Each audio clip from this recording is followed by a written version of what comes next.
Halo Standar, berjumpa lagi pada serial Akuntansi Keuangan Menengah 2 dengan tema pengakuan pendapatan dari kontrak dengan pelanggan. Pada bab ini kita akan membicarakan mengenai bagaimana pengakuan pendapatan dalam satu transaksi yang dilakukan oleh entitas. Di dalam bab ini kita akan mempelajari mengenai dasar-dasar pengakuan pendapatannya, kemudian kita akan melihat 5 langkah untuk pengakuan pendapatan, kemudian kita juga akan membicarakan mengenai berbagai macam isu terkait dengan pengakuan pendapatan, serta bagaimana pendapatan disajikan dan diungkapkan di dalam laporan keuangan. Pendapatan merupakan salah satu ukuran kinerja keuangan yang penting bagi perusahaan. Informasi mengenai pendapatan ini dapat digunakan untuk menilai kinerja keuangan perusahaan di masa lalu dan dapat juga digunakan untuk memperkirakan atau membuat forecasting mengenai kinerja keuangan perusahaan di masa yang akan datang. Informasi mengenai pendapatan ini juga dapat digunakan untuk mengembangkan ukuran kinerja keuangan yang lain seperti misalnya earning before income tax, kemudian net income, earning per share, dan ukuran kinerja yang lainnya. Nah, karena informasi mengenai pendapatan ini merupakan informasi yang penting yang akan dilihat oleh pengguna laporan keuangan, maka di masa lalu kecurangan akuntansi banyak melibatkan mengenai perlakuan akuntansi untuk pengakuan pendapatan. Memang sebenarnya kebanyakan transaksi pengakuan pendapatan atau transaksi pendapatan perusahaan tidak menimbulkan banyak masalah yang kompleks dalam hal pengakuan pendapatannya. Tetapi beberapa transaksi ternyata juga harus dianalisis untuk dapat mengakui pengakuan pendapatannya itu secara lebih jelas. Seperti misalnya dicontohkan di buku, ketika Vodafone menjual produknya, seringkali ditawarkan penjualan produk ini ditambahkan barang atau jasa dalam satu paket. Nah, bagaimana pengakuan pendapatannya? Ini menimbulkan pengakuan pendapatan yang cukup kompleks. Oleh karena itu, Badan Penyusun Standar seperti IASB maupun FASB memandang bahwa standar yang tersedia di masa lalu itu kurang memuaskan. Kenapa? Karena ternyata dengan standar yang ada itu, IFRS misalnya dianggap kurang lengkap dalam hal mengatur mengenai pengakuan pendapatan, sedangkan US GAAP seringkali mengeluarkan aturan-aturan yang ternyata satu dengan yang lainnya itu saling tumpang tindih. Nah, kemudian pada tahun 2014, ASB kemudian mengeluarkan standar yang baru mengenai pengakuan pendapatan dari kontrak dengan pelanggan. Standar yang baru ini diharapkan dapat menyederhanakan penyusunan laporan keuangan dengan mengurangi berbagai macam requirement atau persyaratan untuk pengakuan pendapatannya. Juga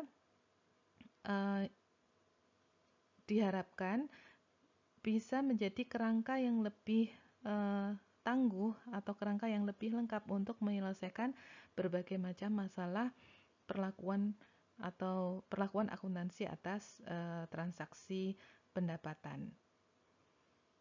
Standar yang baru ini juga diharapkan dapat meningkatkan keterbandingan pengakuan pendapatan antar entitas atau antar industri atau antar negara atau antar pasar modal. Kemudian yang terakhir, standar yang baru ini diharapkan dapat meningkatkan pengungkapan untuk membantu pengguna laporan keuangan untuk dapat lebih memahami mengenai jumlah, waktu, dan ketidakpastian dalam hal pengakuan pendapatan yang diakui oleh perusahaan.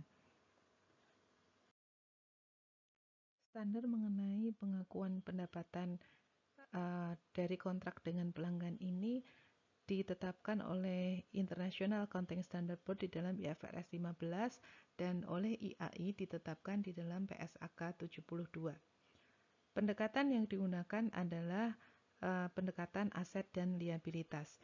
Jadi ketika perusahaan melakukan pengukuran pendapatan, nanti lebih ditekankan pada pengukuran aset dan liabilitas yang timbul dari transaksi pendapatan, bukan eh, di- bukan ditekankan pada pendekatan sebelumnya menggunakan risk and reward.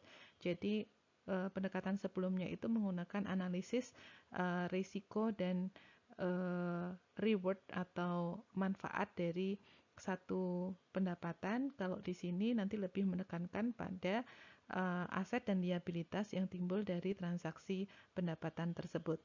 Contohnya misalnya jika satu kontrak dengan pelanggan itu menimbulkan pelanggan harus membayar terlebih dahulu uang muka misalnya, maka perusahaan ini akan mengakui ini sebagai liabilitas. Kenapa? Karena dia sudah menerima aset, sedangkan kewajibannya belum dilaksanakan. Sedangkan sebaliknya, misalnya perusahaan harus menyediakan barang atau jasanya terlebih dahulu, sedangkan pelanggannya belum menyerahkan imbalan atas barang atau jasa tersebut, maka perusahaan ini akan mengakui sebagai aset.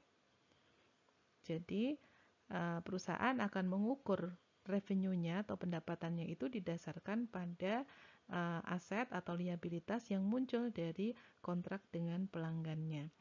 Kenapa perusahaan harus menganalisis kontrak? Karena kontrak inilah yang akan menimbulkan transaksi pendapatan bagi perusahaan.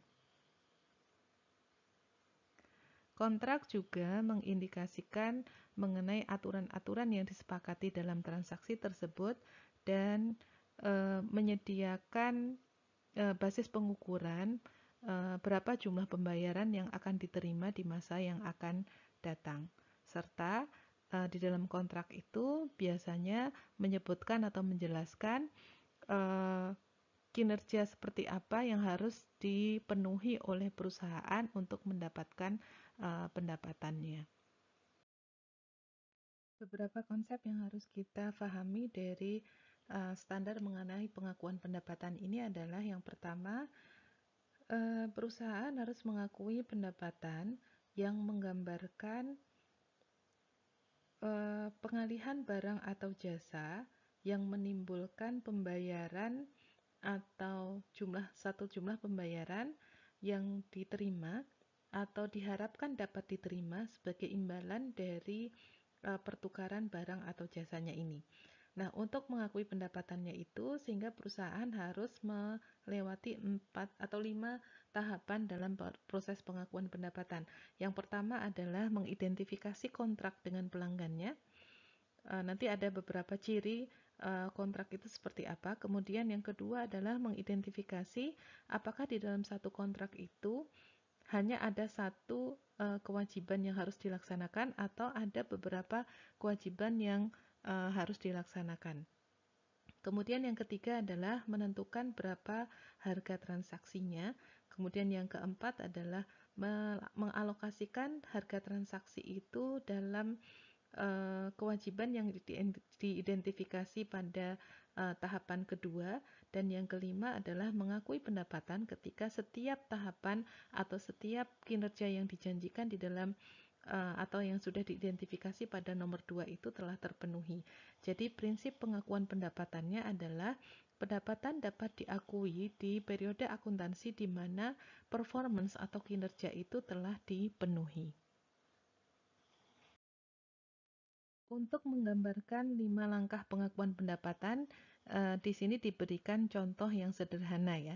Misalnya Airbus menandatangani kontrak untuk menjual pesawat kepada Cathay Pacific Airlines seharga misalnya 100 juta euro.